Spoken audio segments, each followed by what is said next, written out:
What's up guys, Justin Greenwald here with 65drums.com, and today I'm doing a tutorial on how to use the ATV aD5 drum module. I did a review of this last week, so be sure to go check out my channel for that. This is just a quick and dirty tutorial showing you how to get around the drum module, because honestly, none of us like reading drum manuals, no matter how well they're written. We just hate it. It's easier to learn from a video anyway. This is not a complete tutorial, but it will show you how to get around really quickly. So hope this video helps. Alright, so the screen we're in right now is the main menu after you turn it on. So I'll just show you what each of these things mean. So right here we have the last thing I triggered, which is the kick drum. It'll tell you what kind of kick drum it is and the size, because these are real samples.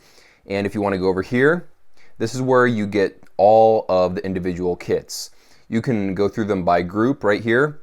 So there's only 5 drum sets in this module, so if you look through here, they plan on adding a bunch of more kits. This is just as far as they've gotten so far.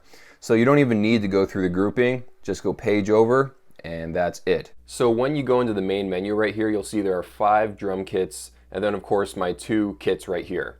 These are not brand new sounds, these are just mixed and matched different pieces to create my own new kit. But they're based off of Metal 9000, and Vintage Studio, because those are some of my favorite kits in this module. Now the reason why you want to clone a kit and then edit that is because you don't really want to mess with the kits that are already here, because those are the presets.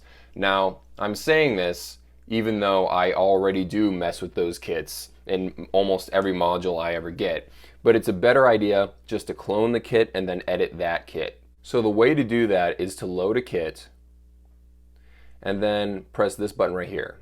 Now go over to Clone Kit, and then you can give it a new name, but I'm just going to stick with my kit, and then press OK, and then press OK again. Now if we go into the main kit menu again, you can see now I've got J2, J, and then my kit, so those are extra kits now.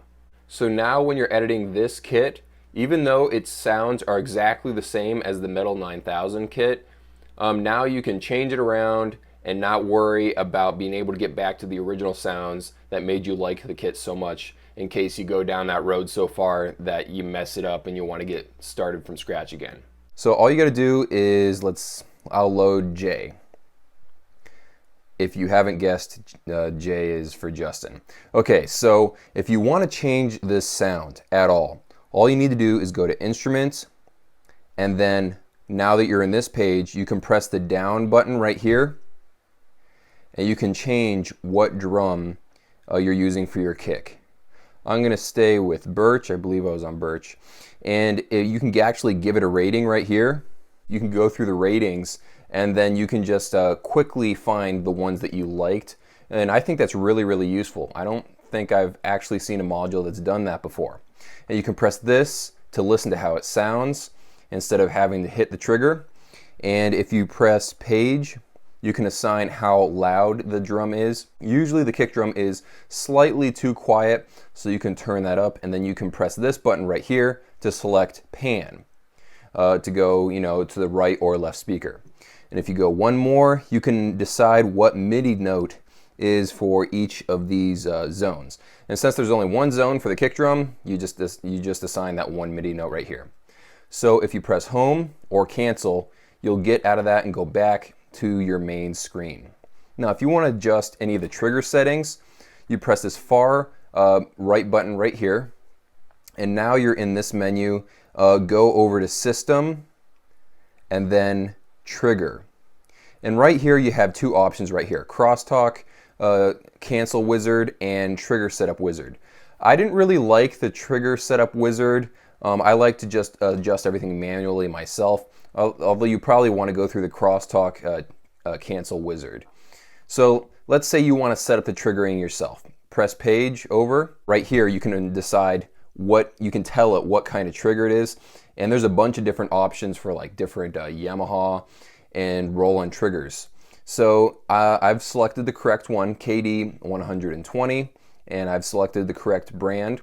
It usually tries to figure out what kind of pad you have before you even tell it what it is. So if you press page over again, now you can adjust how sensitive it is.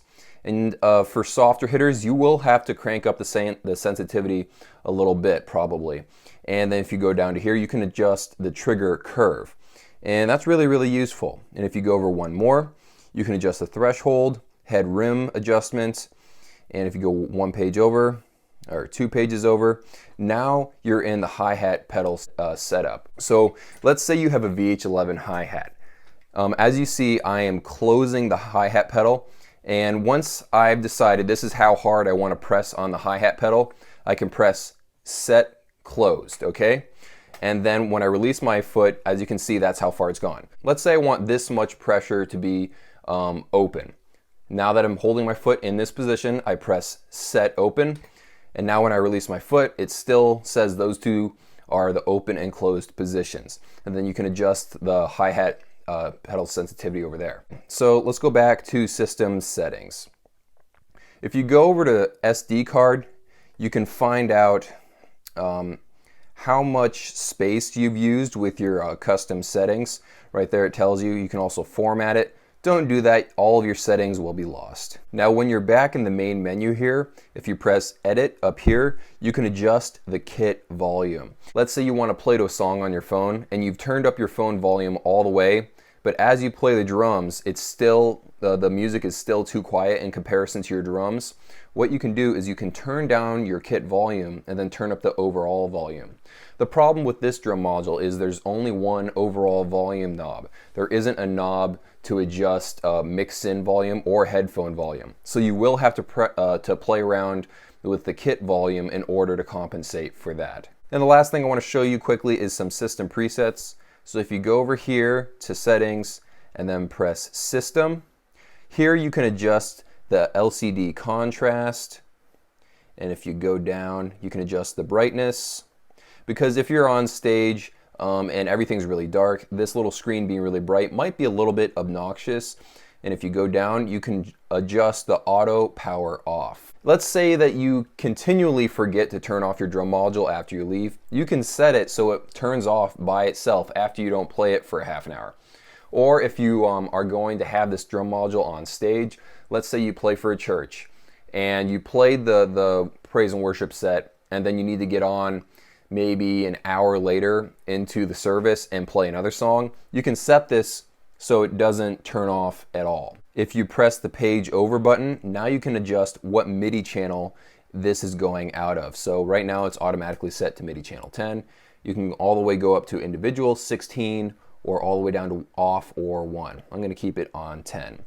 And you can turn on and off local control as well. And if we go one page over, we can see what firmware we're on, how many kits we have in the drum module, the number of instruments, tones, and storage used.